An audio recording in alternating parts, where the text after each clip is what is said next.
Hello mga kalanggadis, RB Wanderlust!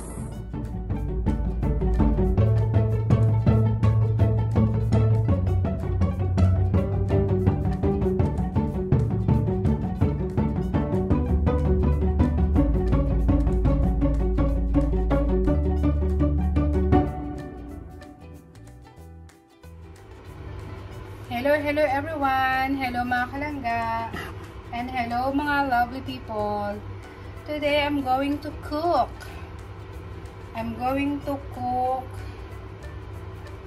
Betlog. Ayan. So, gawin natin maging masarap ang nilagang itlog. Magluluto ako ng adobong betlog. Betlog is my favorite. So, maglagay tayo ng mantika. Ayan, mga 2 tablespoon na mantika, canola oil. So, ayan ang langga. Magluto na naman ulit tayo. Ayan, painitin natin ang mantika, mga langga. So, alam nyo mga langga, itlog is rich in protein. So, ito adobo ko siya. Meron akong 4.5. Yung isa na siya nabasag yata. Tapos naging ganyan siya. So, ko na lang ito, pasasarapin natin ang nilagang itlog. Tignan natin kung ano magagawa ng nilagang itlog. Ayan, magigisa tayo ng bawang at sibuyas. Gagawa tayo ng nilagang itlog. Ayan. Ayan, lagyan na natin ng garlic. So, mga langga, ang dami ko sibuyas. Lagyan natin ng maraming sibuyas. So, alam niyo naman, si RB, is paborito talaga ang betlog.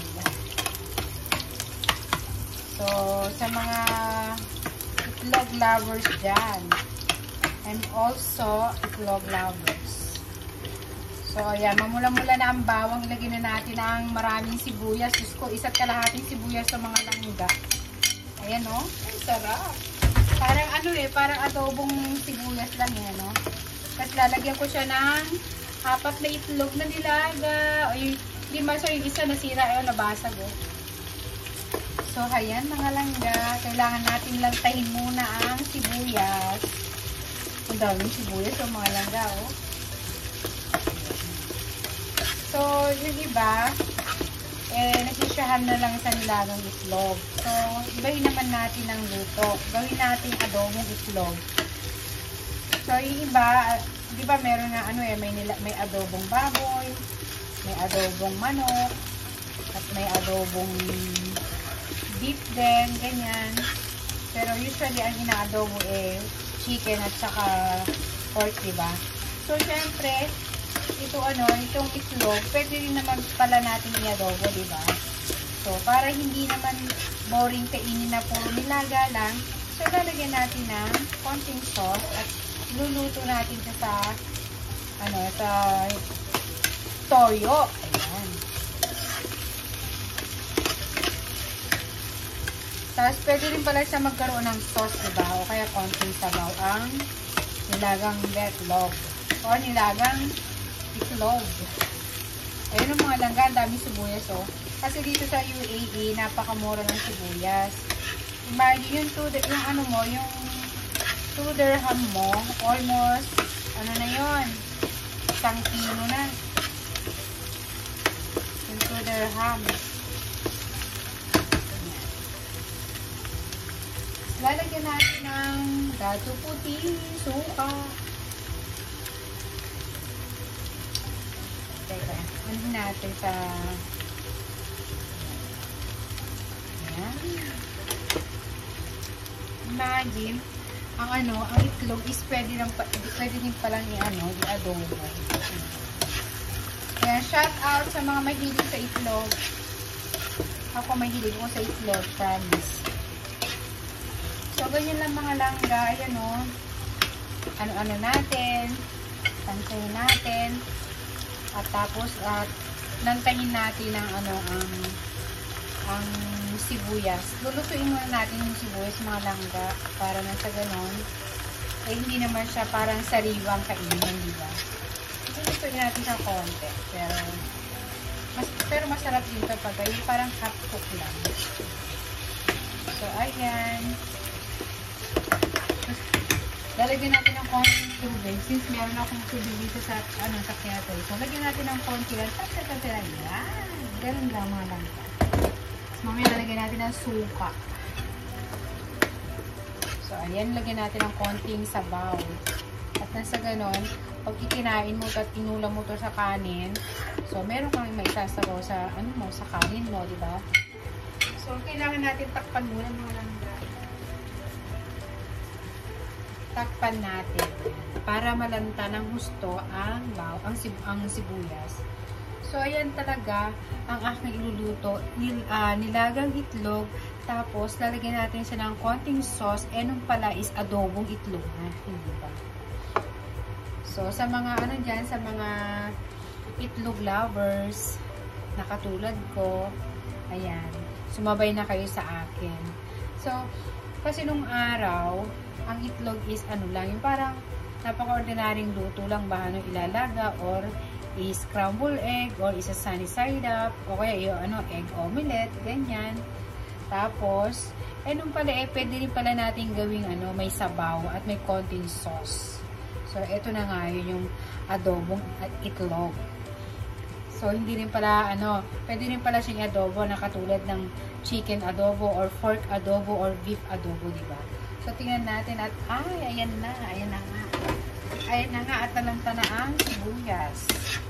Yung sibuyas ko, 1 kalahati. Napakadaming sibuyas. So,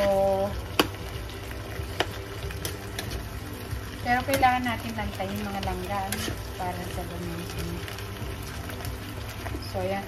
Since pwede na natin ilagay eto, babasagin ko muna to para, yan. Parang lang ba yan? Ganyan-ganyan.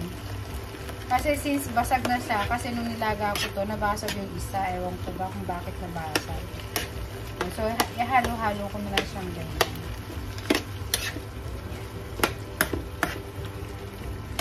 So, diba? Adobong itlog, masarap ng ulam. At may konting sabaw. At pwede mo na siyang isabaw sa kanin, sa rice. Ayan. Pwede natin ilagay ang 4 na itlog. Ayan mga langga. Ganyan lang talaga, napakasimple ng ulam ni Everyone Loves. Ayan. Siyempre, lalagyan natin ng mga konting-konting ingredient pa. Lagyan natin ng garlic powder. So, ayun, remember, hindi ako nalagyan ng betchin. Isang pinaka-betchin ko is brown sugar lang. So, ayan, lalagyan natin ng konting garlic powder.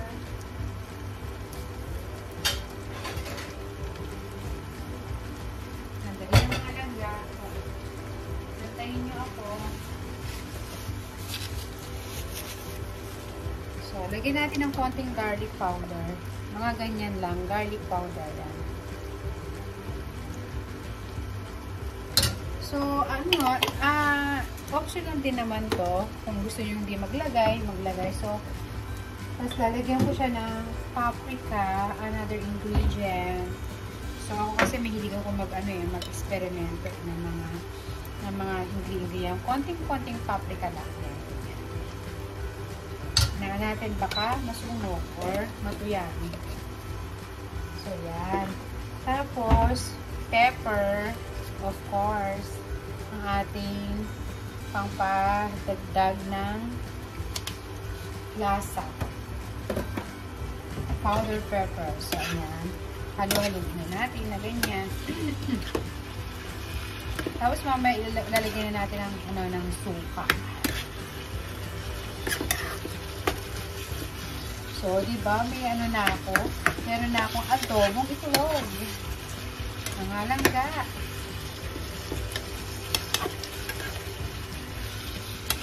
Parang parang matuyan nga ang tubig. Lalagyan ko pa ng konting tubig para may pangsabaw ba sa kanin mga langga. So, pwede na natin lagyan ng sukang, dato puti. So, ayan, buhusan natin ng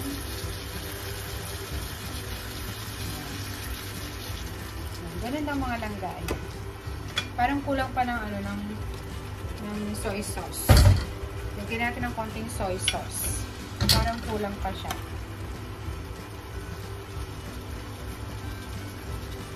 Ayan. Tapos, ayan, ang sarap na ng aking egg adobo.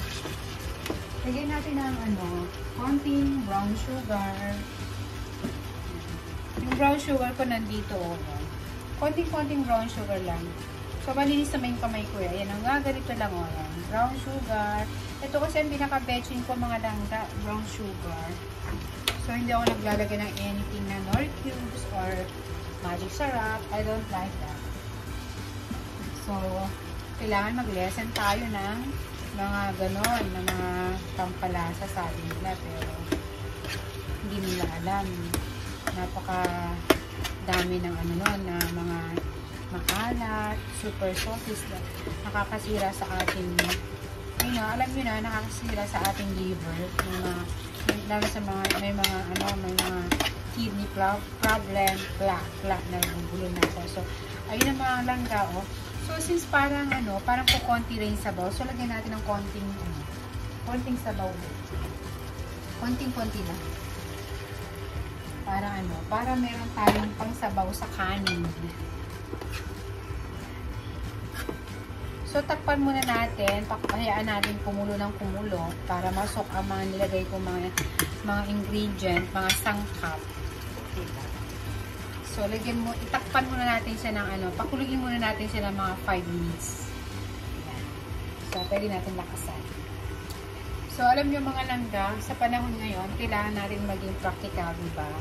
So, since yung itlog kinakain lang nung araw ng nilagang itlog or scrambled egg or omelette or kaya sunny side up, so pwede din pala natin siyang lagyan ng sabaw, diba? So, yun nga yung adobong itlog. Diba, mga langga? So, stay tuned mga langga. Ayan, malapit na pong maluto. So, masarap ito lalo especially sa sa tanghalian. Pwede din naman siyang umagahan, diba? So, pero mas maganda siguro kung tanghalian na kasi yung adobong itlog. Nagkaroon siya ng sabaw. Nagkaroon ng sauce. So, tingnan na natin mga langga. Wow! So, yan. Parang nanunuot na ang kanyang sabaw. So, tikman natin kung ano ang lasa. Kung maalat ba o konti lang ang ilagay natin dito. So, tikman natin kung ano lasa. Tikman natin. Alright. Super yummy. Alam niyo yung nag-aagaw yung yung asim at tamis kasi nilagyan ko siya ng brown sugar. So, pwede na siya mga langga. So, lalagyan din natin siya ng spring onion. So, optional para magkaroon siya ng kulay.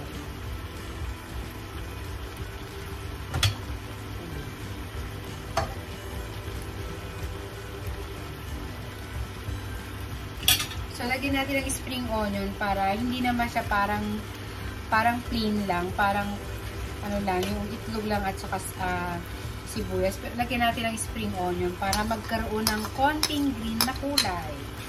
So, green is my favorite color. So, ayan, tignan nyo mga langga, Alam nyo, napakalapit na ng sauce nyo, Ayan. Sobrang sarap ng mga langga. As in. So, yung spring onion, hindi mo naman kailangan lutuin yun.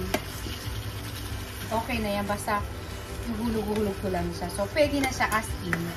So, luto na siya mga langga. Ayan. Happy tummy na naman ang Channing RD. So, ito na ang aking egg adobo. Mga langga. Super sarap ng aking egg adobo. So, ano yan eh, 5 piraso itong mga langga. Yung isa nabasag, yung pagkalaga ko. So, dalawa lang naman po kami ni ate.